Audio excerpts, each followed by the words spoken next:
So again, good morning, everyone. And as I mentioned earlier, I have to admit that when I was putting this presentation together, one of the thoughts that came to mind was your industry is currently facing a lot of short-term problems that maybe some of the ideas that we would put forward here may seem, a little bit more distant in the future compared to your challenges today. So I was actually very happy to hear Christian talk about innovation and the use of ICT to address some of the challenges that you're facing today and in the future as well. So I'm hoping that it would make my presentation this morning more relevant. I probably don't need to belabor more and discuss much about this chart, right? It's some of the key issues that your industry is facing today: emerging market entrants, right? The evolving regulatory framework. I guess, local government regulations would be one of them in the case here in the Philippines, as well as ongoing globalization. So there's a lot of challenges facing the logistics industry today. And of course, your challenge is always, how do you stay competitive? How do you grow the business? And how do you ensure that you deliver the type of service that your customers are expecting? In the past 5 years, IBM have been talking about this concept of a smarter planet, right? So we said there's 3 fundamental things that are happening in the world around us today that's going to significantly affect the way we do business.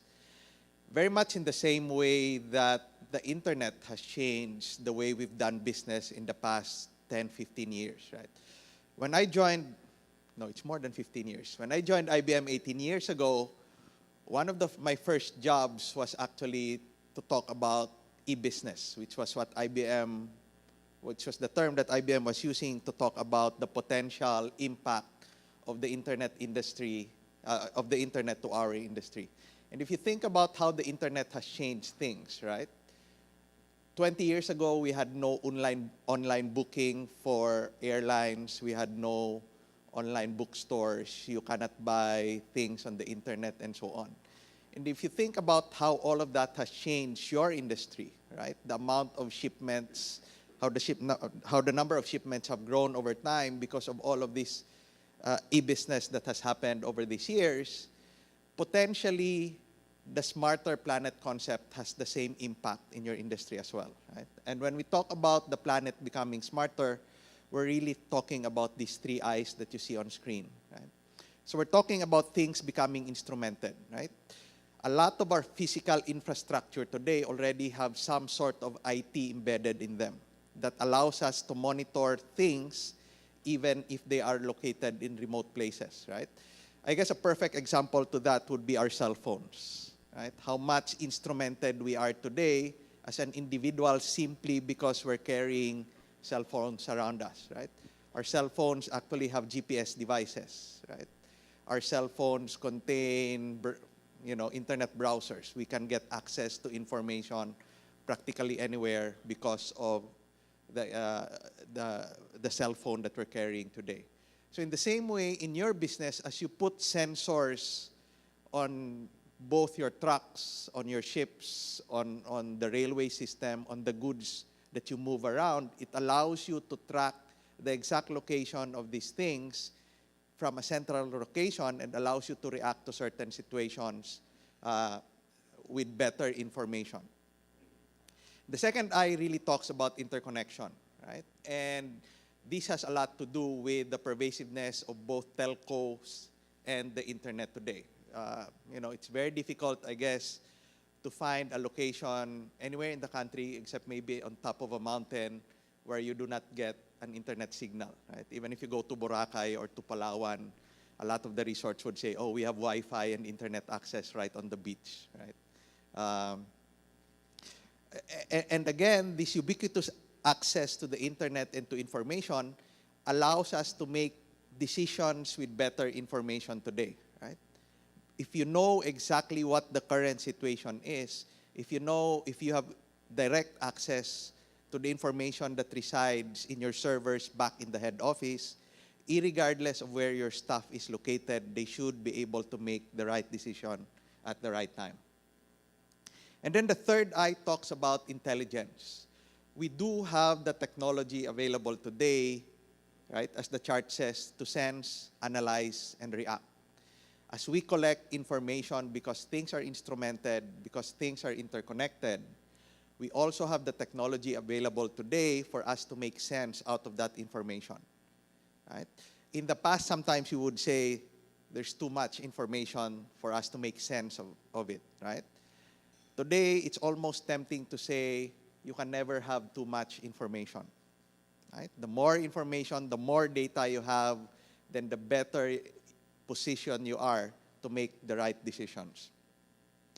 And when we talk about intelligence, we normally use the term analytics, right? Data analytics. The application of mathematical techniques on data for us to obtain business actionable insight based on that data that you have.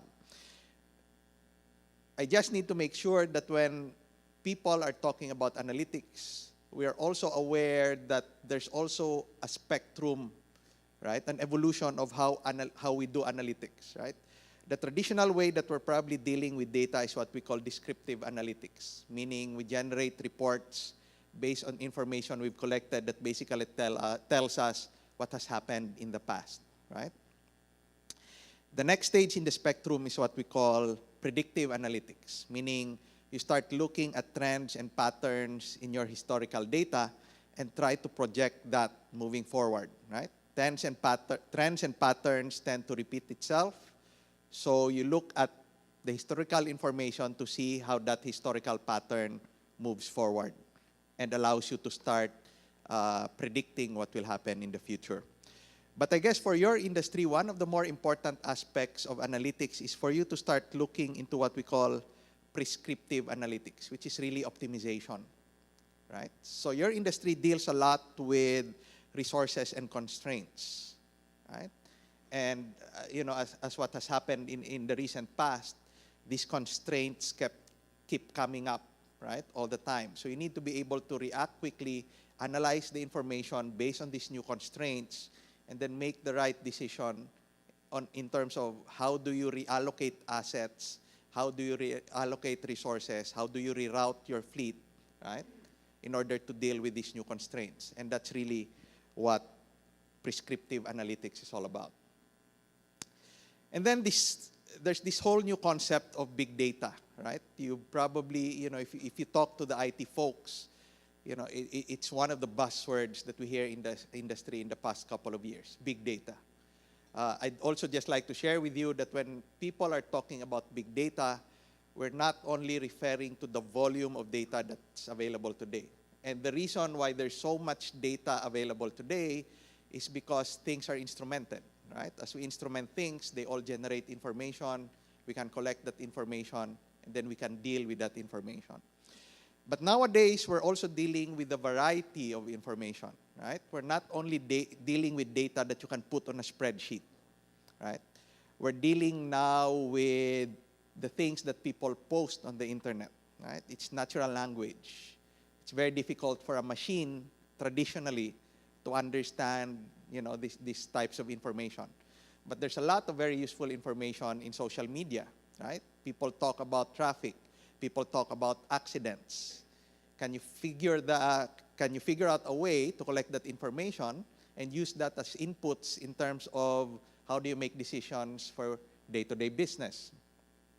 We're also talking about data generated by CCTV cameras, right? How do you make sense of all of that information? So that talks about the variety of information. The third V is velocity, and it really talks about the speed by which we collect the information, and also the speed by which we have to make decisions based on this information, right? In the past, we're sort of used to doing things in, what we call in the IT industry batch mode. We collect all of the information during the day, we run a process overnight, and then the next day, there's some reports that our managers get, and then they make business decisions based on that. In some cases, that's no longer enough. Right? We want to get real-time access to the information. We want to make decisions based on what's happening now, not on what happened yesterday. And again, technology is available to do that today. The third V, sometimes, some vendors talk about it IBM is one of the first ones probably to put that into the mix. Veracity really talks about truthfulness of the data, right? Again, in the past, you're used to dealing with the data that resides within your organization. You know where that data came from. You know who collected that data. You know where that data is stored. I can trust this data, right? In today's world, again, there's a lot of information out there that gets generated that we have access to. When someone tweets, there's a major accident in C5, right? Traffic backed up all the way to somewhere. How well can you trust that tweet, right? Are you actually going to make a business decision based on that information? That's what veracity is all about, right? How do we at least get a sense of how much trust are we going to make out of the data that we've collected? Okay. So all of these challenges, and the technology that's available to us today, how do we make sense and make use of all of them to impact the logistics industry? Based on our discussions with industry leaders, right? We've sort of identified 4 key areas where the logistics industry can avail of some of these technological advances to make changes and improvements within your industry. And I'm going to talk of each of these 4 for the rest of the presentation, right? How do you use technology to enhance services, right? To increase your revenue and manage capacity? How do you improve the end-to-end customer experience? How do you maximize the availability of your assets and your infrastructure? And then how do you improve operational efficiency? So let's start with the first one, right? How do you use IT to enhance services, to your services in order to increase revenue and capacity? For the past probably 7-8 years now, IBM has been doing these biannual surveys of different C-level executives to basically get a feel of what the thoughts are about the different C-level executives, right? So this came from our 2010 CEO survey, right? And the question asked was, to what extent will your customers' expectation of you change over the next 5 years? What you see in the chart is both the sample from the global, from all industries, which is the dark blue chart, as well as specific for the travel and transportation industry. Unfortunately, we did not break down logistics as a separate industry in our survey, but the logistics companies are actually part of the travel and transport sample, right? And so if you look at the sample, the number one thing that CEOs are telling us, both from the global sample and the travel and transport sample, is customers expect that you have a better understanding of their needs, right? And then another one there is more collaboration and info sharing, which you see is a bigger requirement from your industry compared to the global sample. And again, I was very happy to hear Christian talk about this morning earlier about better collaboration within your industry, right? So your CEOs are expecting it, right? They expect that that your customers really expect you to have better collaboration among yourselves. And at the same time, they expect you to better understand and anticipate what their needs are, right? So this is an example of a project we did with a major container shipping line, right? This is actually a research asset in IBM, not really a product. So this is something that came out of IBM research. So the whole idea here is, today you probably have a set of products and services that you can offer a particular customer, right? But what's the flexibility available in your company to tailor a new offering for a particular customer, right? How much power and flexibility does your salespeople have to create customized offerings and pricing for a particular customer? What we did here for this particular customer is that we've allowed access to their data down to each individual leg of the whole shipment process, right? So the sellers actually know what's the actual cost of each leg of the shipment based on historical information. So because they have access to this information, they can actually tailor unique products and services on the fly, right? Right there and then when they're talking to a customer, because they have certain delegations in terms of profit and they can get access to historical information in terms of how much will be the cost for each of these legs, right? So the second area that we'll talk about is how do you dramatically improve the end-to-end customer experience, right? And again, we probably have the internet to thank for this, right? We as consumers ourselves sort of have increased our expectations in terms of how we deal with our own suppliers as individuals, right? Simply because the internet is out there. It's so much easier today to get information that, you know, when you have a supplier that doesn't give you enough information, you feel disappointed. And I'm sure your customers feel the same way as well, right? So the challenge about customer experience is really driven by these three things, right? The exponential growth of customer access to information, especially the younger ones today. I'm sure you probably have children who are 20 years, or maybe 20 years and below, or maybe 30 years and below. Very internet savvy. You know, they would not call a call center. They'd rather not talk to a person at the other line of the phone. They expect they can go to the internet and find the information that they need, right? So do you provide that type of customer service today? New customer-centric models, for example, right? The models are shifting from push to pull, right? Again, in the past, you know, you'd send out salespeople, you'd have advertisements, you know, you'd go to industry events, right, to sell your products and services. With the ubiquitous access to information in the internet today, people do their own research, right? They talk to friends. And they will make their own decisions in terms of what products and services to buy, right? Rather than maybe relying simply on what you used to push to them. And then, of course, new sources of data about customers can be analyzed today. And again, you know, for people who are so used to getting this information all the time, I'm sure you probably booked, for example, your vacations, right? I'm not sure if this is true for a lot of people, but it's probably been years since I've actually talked to a travel agent for a vacation, right? You can today go to the internet, figure out, you know, what airline to take, what hotel to book in, you know, what tour to take when you get to your destination, and so on.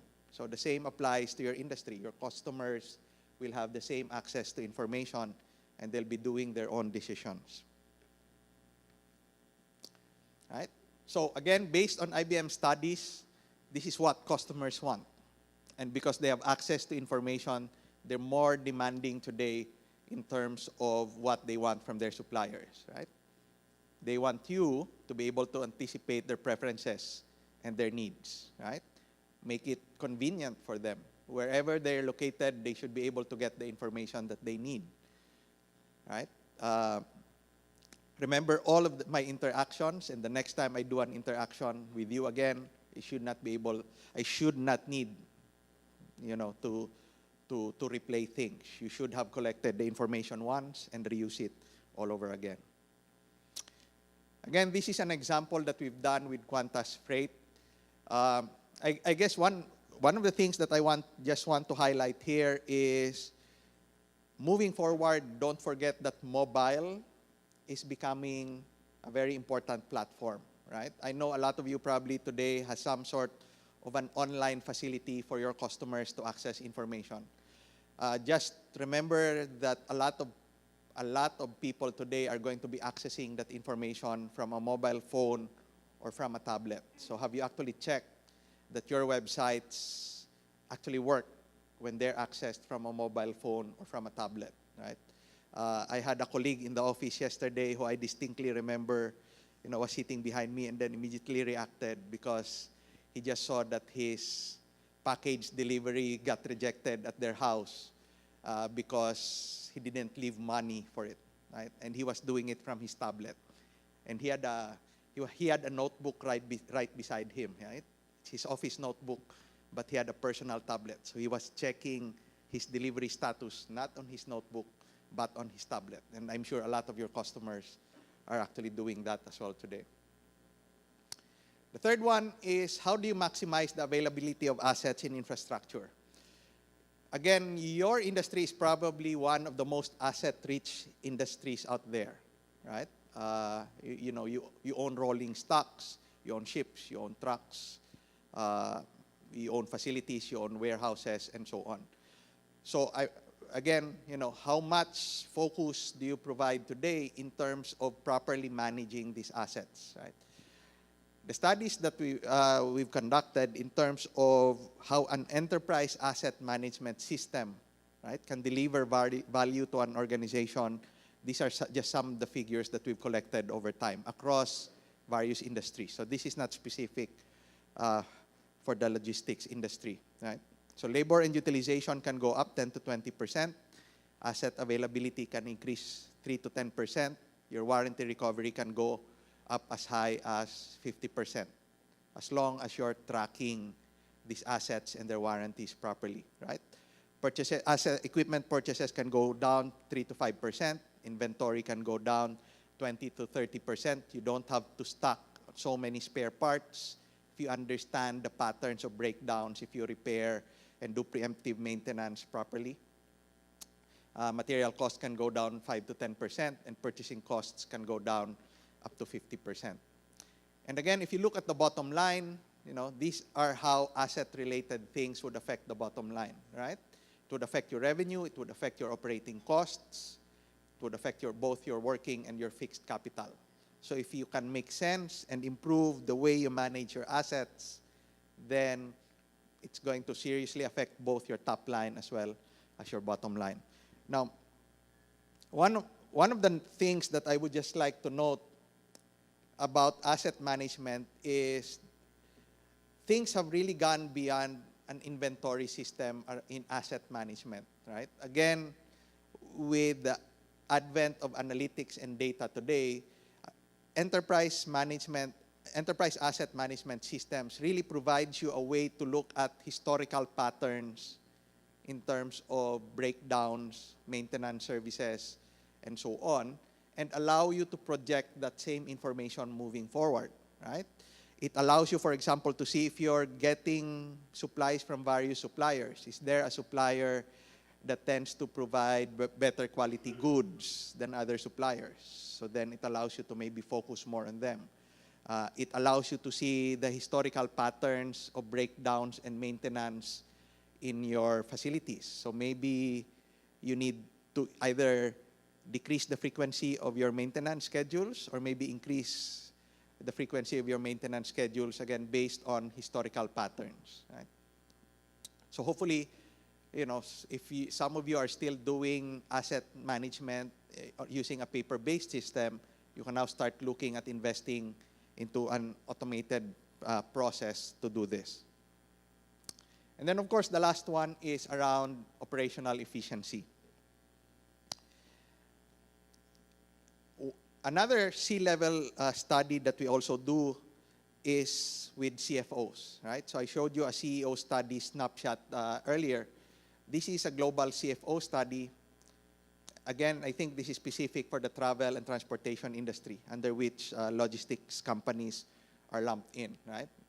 And so when the question was asked, in the next 3 years, how will the following conditions change within your industry, right? Again, the number one thing that came out is there's a pressure to reduce the cost base, right? And then number two, there's a need to make faster and better decision making. Okay? So this is your CFO talking, no longer your CEO. But what we've also seen in these studies is there's a very close alignment between the CEO priorities and the CFO's priorities, which is actually very good to hear, right? So, again, just reading the news and hearing Christian talk about empties earlier, right? Again, one of the more interesting things that we've been doing in the logistics industries is, again, using analytics to better manage empties, right? So the balance of trade really makes it difficult to expect that, a container will be full going to one port and it will still be full leaving that particular port. But sometimes it also doesn't make sense that you bring the empty back to the port of origin, right? Again, with data and analytics today, it's actually possible to create mathematical models and optimization models that will provide the optimal positioning of these empties, right? So when the shipment has been delivered, do you bring the empty container back to the port of origin, or is it better that you send that container to another port because there may be cargo actually waiting for that in that particular location, right? So how much information do you have available today will really decide how well we can do these types of decisions. But the technology is available there. Again, this is an example from the Singapore Port Authority, and this has, again, something to do really with transshipment planning, right? Where do you position the containers in the port so that it becomes easier to move them around, whether to ship them out or to move them to another vessel and so on. So with this technology based on a company that IBM acquired a few years ago called iLog, right, the port can now produce a loading plan in less than 30 minutes. Okay? So this is the end of my presentation. Hopefully I've given you a quick overview of the state of technology out there today. I guess the message that we would like to share this morning is things are getting instrumented, things are getting interconnected, and we have the intelligence to make sense of all of this data. So the challenge for a lot of industries today is how do you leverage on all of this technology, all of this intelligence to improve your operations, to improve your customer service, and so on, right? So pretty much in the same way that the internet has changed your industry, we strongly believe that understanding that the world is again changing will help a lot in terms of addressing both your short-term and long-term issues within the industry. With that, I'd like to thank you very much. Thank you very much to Lope.